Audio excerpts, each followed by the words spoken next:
ওই যে মেয়েটা দেখতেছস, ওর নাম হচ্ছে আনিকা। হ্যাঁ, ক্যাম্পাসে নতুন আসছে। তুই যে আর প্রপোজ করবি, ও যদি রাজি হয় আমি তোর পাক্কা আজকে ফিরে দেবো। সত্যি? একদম সত্যি। কি দিয়ে প্রপোজ করবো? এই যে রেডি আছে তো, এই ফুলটা দিয়ে যাই প্রপোজ করবি। রাজি হইতে হইব কিন্তু, জবান? জবান পাক্কা। তুই সাক্ষী? এক্সকিউজ মি, আমি কি তোমাকে প্রপোজ করতে পারি?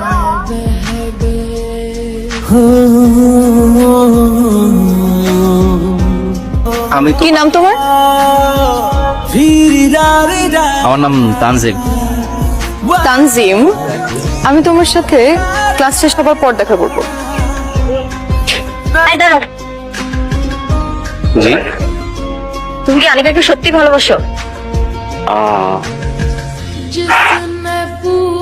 তুমি তো আমাদের ক্লাসে পড়ো না, আর ওকে তুমি এর আগে কখনো দেখোনি, ওকে তুমি চিনো না, তাহলে কি এটা লাভ এট ফার্স্ট সাইট ছিল? বলতে পারো। আচ্ছা, লাভ এট ফার্স্ট সাইট। তুমি যদি ভেবে থাকো শুধু আমার ফ্রেন্ডের সাথে টাইম পাস করবা, তাহলে এমন কিছু করো না যেটাতে আমার বান্ধবী অস্বস্তিতে পড়ে। কথাটা মনে থাকে যেন। Be careful. তাহলে কি আজকে থেকে আমরা রিলেশনশিপে আছি? আসলে আমার বন্ধুরা আমার সাথে ডেট ধরেছিল, আমি যদি আপনাকে প্রপোজ করতে পারি তাহলে ওরা আমাকে ট্রিট দিবে, তাই আমি এই প্রপোজালের নাটকটা করছি। সরি, আমাকে মাফ করে দিবেন। সিরিয়াসলি? তুমি আমার সাথে রিলেশন করতে চাও না?